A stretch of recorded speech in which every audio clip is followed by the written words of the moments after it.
But I think it's about time this country realized that we are an entitlement society all of a sudden. What happens is working for what you earn, for a good day's work, rather than expect somebody to give it to you.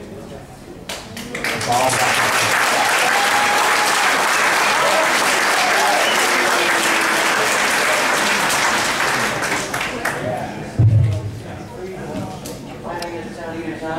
I live in Sacramento. I'm a retired nurse, married to a retired MRI tech. Our family's been bankrupted in the last 10 years by medical bills and lost a job secondary to his development of Alzheimer's. We were very glad for me to be able to get on Medicare last year. I noticed as I became eligible for Medicare that I must have received, and this is a low estimate, at least $500 worth of mailed advertising from different insurance companies wanting me to sign up for their Medicare Advantage plan. I chose one, and I looked at my preventive healthcare, mammogram, and all those things that I have been putting off for several years. And subsequent to that, I got 2 booklets in the mail, and they were offered me $10 premium cards if I sent in documentation that I or my husband had done all this preventive work that Medicare already paid for. Now that's $80 that I would be happy to have cut out of Medicare and put into health care for kids. I also have children. We hope to be able to Medicare someday. The other suggestion I have for saving money is I happen to be a C-SPAN watcher, and I was amazed when I watched the hearings y'all had on contraceptive health that included no women. I know you said religious women that you could ask their opinion. To me, that was the biggest waste of government money I've seen in a long time.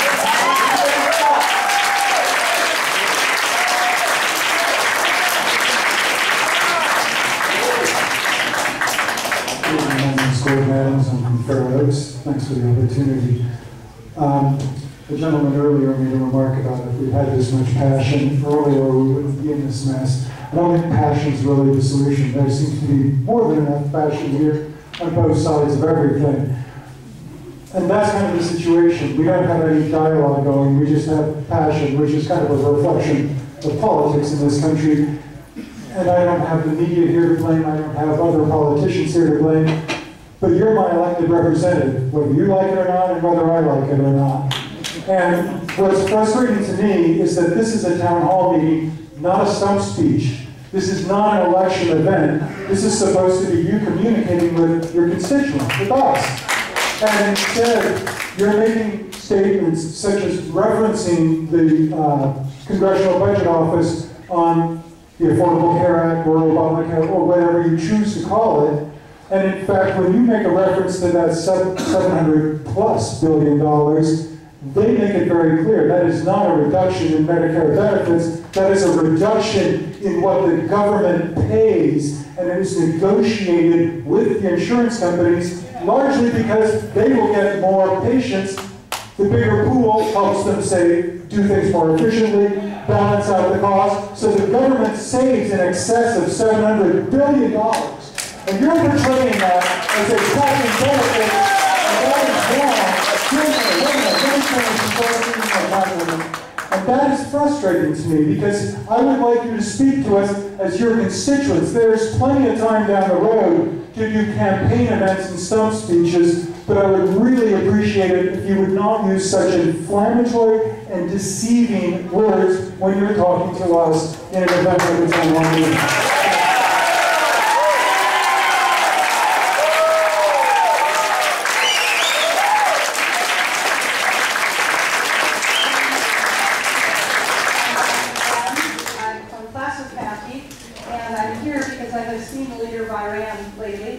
More often than I'd like to, I might say. And in my mind, I think he's absolutely crazy. So I'm very disturbed that our government, from what I've read and heard, has taken our missile defense system from 5,000 to 1,500 with a plan of getting it to 300. So my question is to you, is this true? Thank you.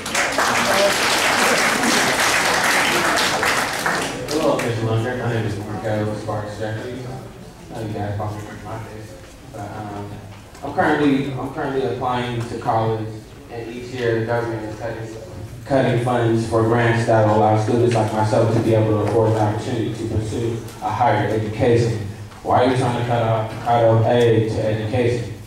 You know, everyone's talking about we gotta try to be the solution. Okay, well, education is the solution. So,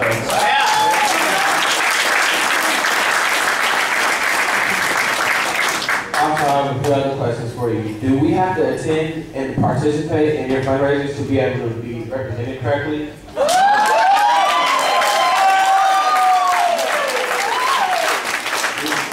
Do we actually have to be a wealthy Republican to be able to talk to you?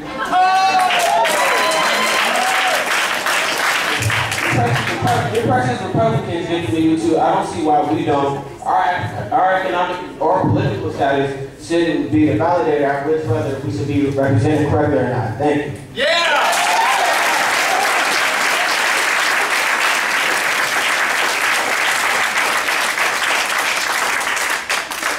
Hello, my name is Charles Nehise, and I'm from Elk Grove. Education is expensive. You realize that your positive vote for the Paul Ryan budget cut, your grades, education, and healthcare in our area. On top of that, with the rising cost of education, our generation is trapped. Let me give you an example here. My dad came here in the 1980s from Nigeria and funded his own education. 2 times. He has a master's degree in electrical engineering. But in this new day and age, I can't even afford to leave my parents' house. Is this fair? That's all I have to say.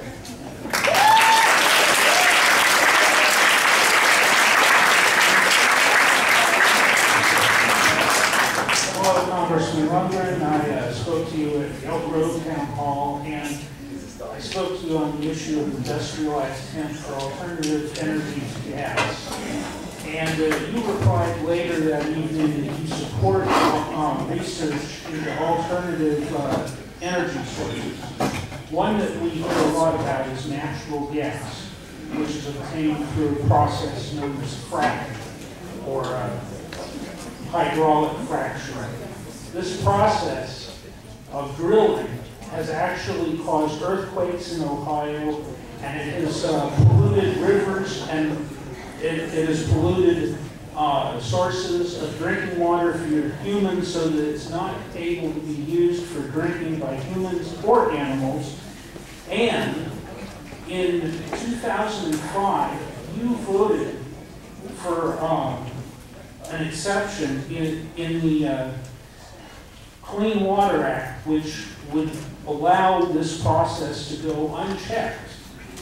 You've been an avid supporter of deregulation of big oil, as well as a beneficiary of $173,000 in contributions from big oil and big gas, according to Oil Change International.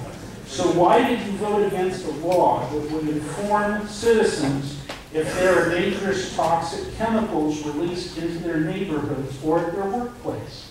How can we trust you to protect our environment and to protect our public health with this track record?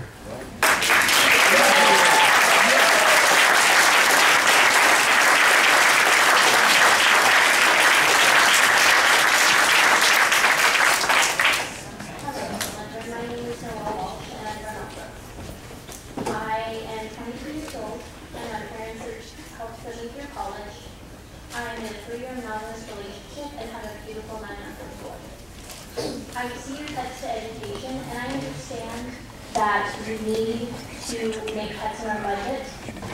I'm a political science major with an emphasis on international relations, so I do understand the language that you use in Washington.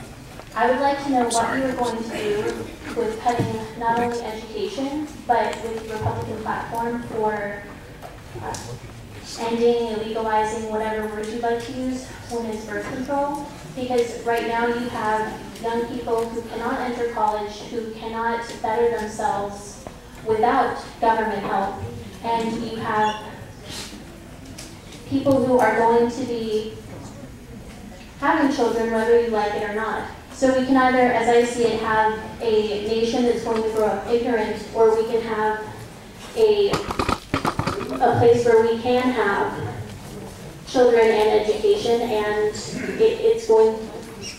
we're either going to have a bunch of idiots or we're going to have a few really intelligent people. What would you like to do?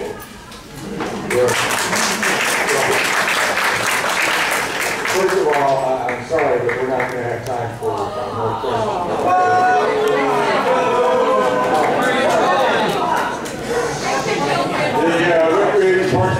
The Recreation Parks Department here has been nice enough to give us this room for nothing.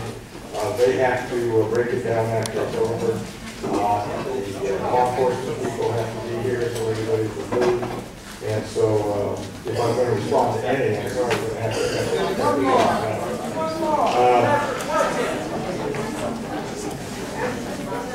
Let me just say this. About 90% of you have been very civil. About 10% evidently believe that civility is a lost art here in the United States. I'm going to try and respond to as many comments as I can right now. Number one, fracking for natural gas. There's no scientific evidence whatsoever that any earthquakes were caused by any fouling of the water. And fracking actually has been going on since the 1940s. It was first done in the United States. It has continued in the United States. And we are the Saudi Arabia of natural gas.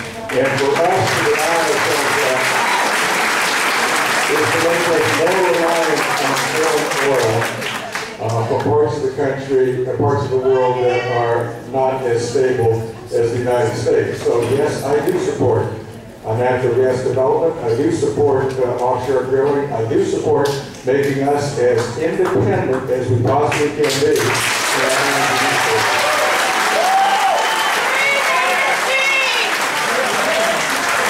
The whole is not real education. You can say it again and again and again and again. But the fact of the matter is education is treated well in the qualifying budget in relation to everything else. I'll just pose a question. What about a 22-year-old truck driver who doesn't have the ability to go to college and is paying his taxes? What about that person? What other people that are trying to raise their families? What about the people who do believe that they would like to create more jobs by expanding their businesses, but they keep hearing that all we have to do is tax them a little bit higher in order to create some sort of more resources? As one person asked the question, why? There are some of you who I enjoy being here because I've seen you for years and years and years, and you seem to not want to hear an answer that you disagree with. I listened to what you had to say. I happen to disagree with you. We don't have an agreement. Some of you do believe that government has far more answers than I believe that government has. Some of you think that government ought to be bigger. I think government ought to be limited.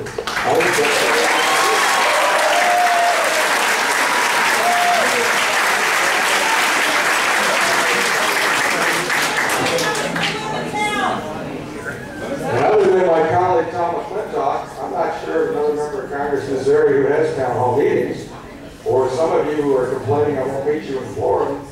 I would ask that your current representative happens to be Congresswoman Mansouri. I will meet with you. I'll meet with people when I have the opportunity to represent them in those areas, if I have that opportunity to do so.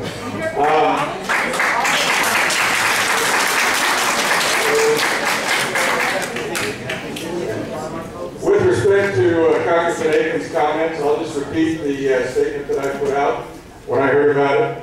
I said, as a husband and father, I was deeply disturbed by the recent comments of Todd Aiken. The ideas he expressed are simply incomprehensible. They make no sense. His words are ignorant and denigrating to all women.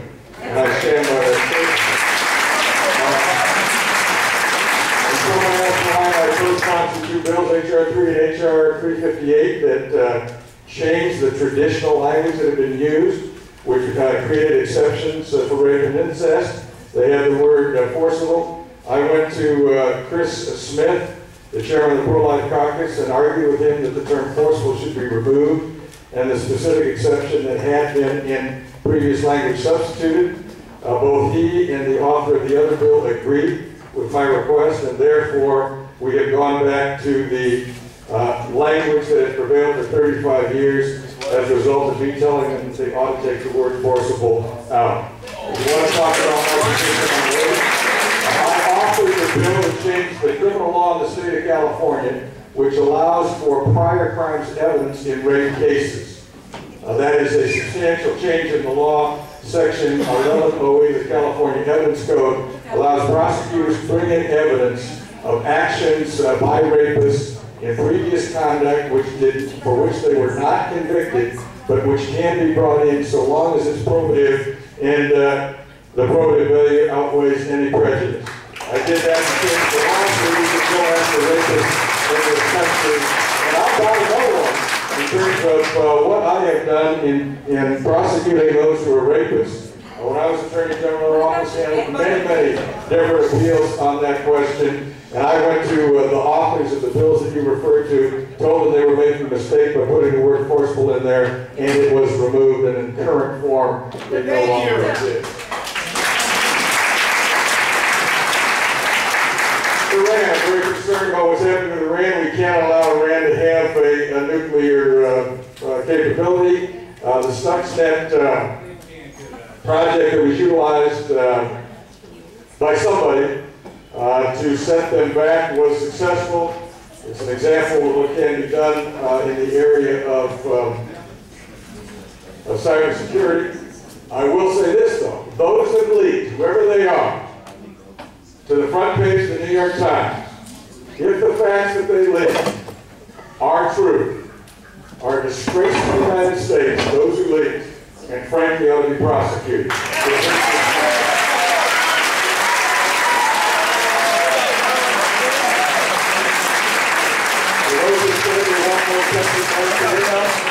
The Ryan budget does not have any cuts in Medicare for those who are 55 and under. And once again,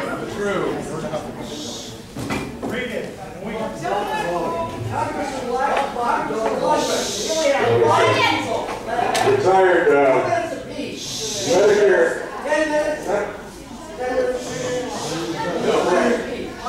Sir, we're over.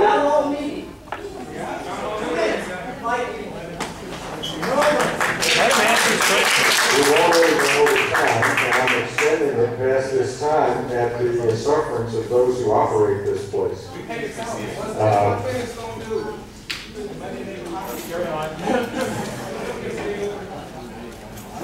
The fair tax. I support the concept of the fair tax. I had a magic wand. I would institute the fair tax tomorrow. With the fair tax, we get rid of the income tax, we get rid of the IRS, we get rid of taxes on interest, on investment, on risk taking, and we put it on consumption. Those who are wealthier consume more than those of us who are not that wealthy. And there are ways of putting a refundable tax credit that would take care of those at the lower end of the income scale, such that it would not interfere with or impose taxes on them for those things that are necessary for simple living. I think it would, in fact, make us so competitive compared to the rest of the world, you would see more jobs created here than you'd ever see. Now, I'll be honest with you, I don't think the fair tax is going anywhere in the near future. That's why I support the effort to reform the current tax code, to try and make it to extend to more people, to try and get rid of a number of the distortions that are in there, because frankly, the people that can utilize those distortions more than anybody else are the wealthiest people, because they can hire the attorneys and the accountants to do it. And we ought to eliminate as many of those as possible. There are some you may not want to eliminate. For instance, if you buy a municipal bond, it's tax-free. Why do we do that? Because we want people to invest in municipal bonds that allow infrastructure to be built by their local communities. Now, if you get rid of that, you're going to have less people investing in that.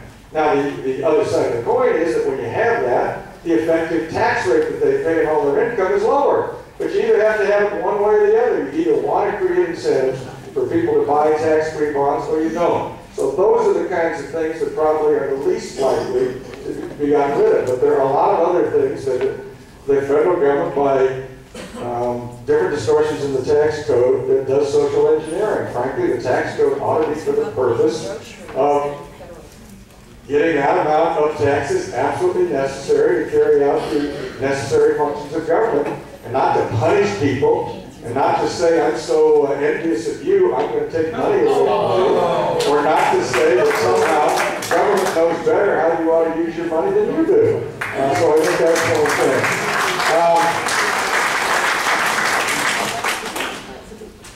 I don't know anything about anybody saying we're going to Syria, so I can't answer that one.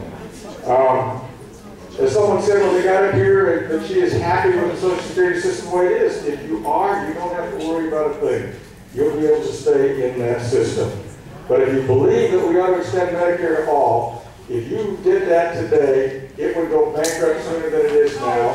It is one of the things that helps drive costs up rather than take costs down in terms of medical care because of the way it is designed. With the exception of prescription benefit Part D, it doesn't have that competitive aspect in it. There is a little bit with Medicare Advantage, but if you make the analysis, the jury's still out on whether there are better outcomes with the increased cost. But this administration has made a judgment that they think those outcomes are not that good, and therefore they cut a lot out of it. I am not ready to give up on it at this time. I think if we make some tweaks of it, we actually will provide access and choice to individuals and help not have that ratcheting up of the costs that exist. I am concerned about the proliferation of executive orders. Look, the president has the ability to do a number of things by executive order. I mean, that is true. I think he's gone overboard on it, and I think he has named a number of people.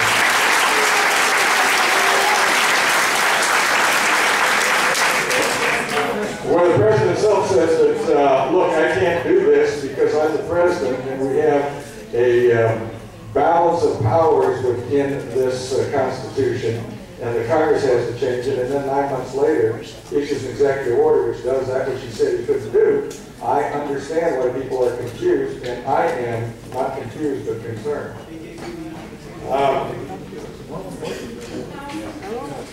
Let's see. Signing statements.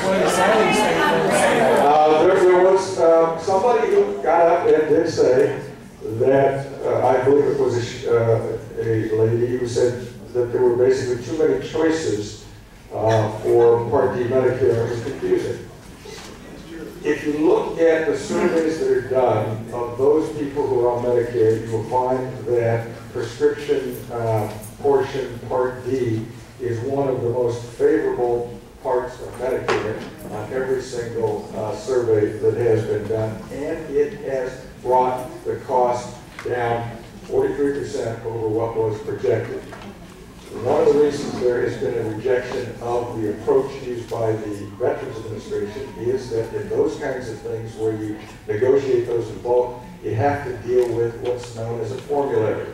It is a restricted formulary. It in effect says certain drugs you can have, certain drugs you can't have. When you have the competition out there, that you get to make the choice. Some may have formularies, some may not. You have the choice to make, and as a result of the overall choices made, less and less restrictive formularies exist within the various programs, because if you make it too restrictive, people aren't going to sign up for them. It seems to me that that has been very, very successful. Let's see.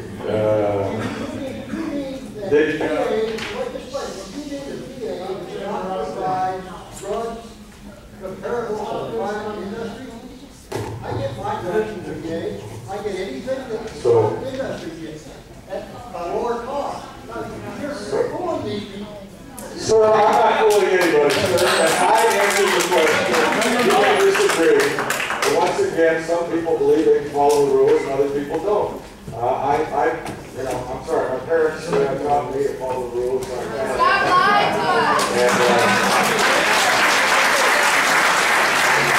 my parents also taught me to respect the views of others and not question the motivations of others. And actually, we'd be a lot better off if that's what we did around here, because I think we'd find more opportunity for agreement if we weren't constantly looking behind what someone said to see if they had some ulterior motive, or to see if they're trying to get you, or looking for a gotcha moment. I mean, think about this. You sit down with someone you're meeting for the first time, and the first thing you do is to stick a recorder in their face. And then you hold it there for the whole time. Does that increase the opportunity for discussion? Does that, yes, there's transparency, but the fact of the matter is, the question is, do you want to have an exchange of ideas, or do you want to try and get a gotcha moment for somebody that goes there? And so, as I say, I want to thank you all for being here at the 65th Town Hall meeting that I've had. 80 Carmichael Town Hall. My hope is that other members of Congress who are in this area will see the fact that even with those who want to not allow others to speak, it is still worthwhile having a town hall meeting where people can express their point of view. Thank you very much, and God bless you.